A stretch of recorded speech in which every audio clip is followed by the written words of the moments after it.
पूर्व ग्राम प्रधान वर्तमान में मेरी धर्मपत्नी श्रीमती ललिता देवी ग्राम बरसाव की ग्राम प्रधान है और मेरे गांव में 16/8/2024 को एक मुरलीधर एवं मुरलीधर जैक्सन पुत्र हरिधर द्वारा एक के नाम की रजिस्ट्री की गई रजिस्ट्री की गई थी, जिसका मतलब इश्तिहार मेरे को मिला और इश्तिहार मिला और पटेल जी हम जहाज में गए तो जहाज में इश्तिहार देखा तो उसमें ग्राम प्रधान की किसी से फर्जी मोहर एवं उन्हीं लोगों के ग्राम वासियों की सिग्नेचर पाई गई उसमें। तो वो जो क्रेता को बुलाया गया, मोहन सिंह को बुलाया, क्रेता मोहन सिंह को बुलाया गया। मोहन सिंह से पूछा गया कि इसमें मोहर कैसे लगी। उन्हें कहा मैं नहीं जानता हूँ। तो मैंने कहा भैया तेरे को ज़मीन कैसे दिलाई। उसने कहा मेरे साथ वाले थे, उन्हें मुझे ज़मीन दिलाई और यहाँ पर हम 16 बांटा काम करेंगे, इसलिए मैंने भी ले ली। तो मैंने कहा उसका मोबाइल नंबर दे। उन्होंने कहा स्विच ऑफ जा रहा है और उससे ये पूछा गया कि मेरे गांव का आदमी नहीं जानता है, मेरे गांव के छाने आदमी थे वहाँ पर। उनसे पूछा कि आप जानते हो मुरलीधर को। उन्होंने कहा हम नहीं जानते हैं। मैंने कहा मेरे गांव के 70 साल वाला व्यक्ति नहीं जानता है, आदमी नहीं जानता है, तुमको ये जानता है। वो चुप हो गया, चले गया। उसके बाद फिर मैं और पटवारी जी गाँव में गए, छाने लोगों से हमें मिले। उन्होंने कहा उन्होंने कभी देखा है न, उनके बारे में वो जानकारी है। उसके बाद फिर मैंने इधर और जगह फ़ोन किया। फ़ोन करने के बाद मुझे एक रजिस्ट्री मिलती है, उनकी पुरानी रजिस्ट्री 1957 की। उसको मैंने फिर मैं नैनीताल गया, नैनीताल बंदोबस्त निकाली और रजिस्ट्री निकाली। रजिस्ट्री निकालने का उनका मेंशन किया तो उसमें अंतर आ गया एज में। तो फिर हम जीवन वहाँ मिले, फिर जिला निगम महोदय से मिले।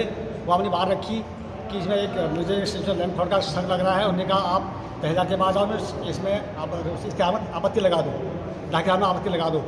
उसके बाद फिर हम वहाँ गए। फिर आगे उसका मोहन सिंह ने क्या किया, जब उसको पता चला कि इन्हें ऐसा कर दिया करके, उसने मेरे पीछे और पटा के पीछे झूठी रिपोर्ट लगाई कि इन्हें जमीन इन्हें दिलाई मेरे को करके और पैसे की मांग कर रहा करके मेरे प्रति। तो फिर मैंने नैनीताल से फिर रिपोर्ट लगाई, उसके पीछे लगाई। फिर हमारे लगाने के बाद फिर मैं देवराज से मिला, वहाँ हमारी बात हुई। बात होने का तो आप हल्द्वानी आ जाना जनता दरबार में। जनता दरबार हम लोग गए। ठीक है, ये आ गई आपकी बात।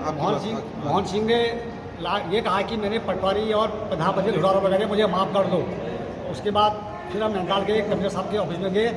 वहाँ मोहन सिंह भंडारी का जो है आधार कार्ड जो फोटो रखने के लिए वो ले गया था। ये भगवंत सिंह भंडारी आया था और जो रजिस्ट्री में उनके वकील थे गवाह थे, उन्होंने कहा प्रधानमंत्री को हम जानते भी नहीं, ये थे भी नहीं रजिस्ट्री में के उस दिन। जबकि मैं किसी काम के लिए तहसील में अपने काम के लिए गया था, इस जन्मदिन होने के नाते मैंने तहसील में गया था 16 को। और उन्हें मुझे देखा और देखने के बाद मेरे में उल्टा आरोप लगाया कि ये उस दिन रजिस्ट्री में आई थी, इनका हाथ है। मेरा खैर झूठा आरोप लगा रहा है। मैं इसमें किसी में न भूमि लेने में है, ना लेने में कोई मेरा कहीं से कोई इसमें कोई नहीं है। और मुझे निष्पक्ष जाँच चाहिए और निष्पक्ष जाँच मुझे जाँच चाहिए। रजिस्ट्री में गवाह हुआ? मैं रजिस्ट्री में गवाह भी नहीं हूँ, गवाह और हैं, पत्नी ना कोई नहीं है। पूर्व ग्राम प्रधान वर्तमान में मेरी धर्मपत्नी श्रीमती ललिता देवी ग्राम बरसाव की ग्राम प्रधान है और मेरे गांव में 16/8/2024 को एक मुरलीधर एवं मुरलीधर जैक्सन पुत्र हरिधर द्वारा एक के नाम की रजिस्ट्री की गई रजिस्ट्री की गई थी, जिसका मतलब इश्तिहार मेरे को मिला और इश्तिहार मिला और पटेल जी हम जहाज में गए तो जहाज में इश्तिहार देखा तो उसमें ग्राम प्रधान की किसी से फर्जी मोहर एवं उन्हीं लोगों के ग्राम वासियों की सिग्नेचर पाई।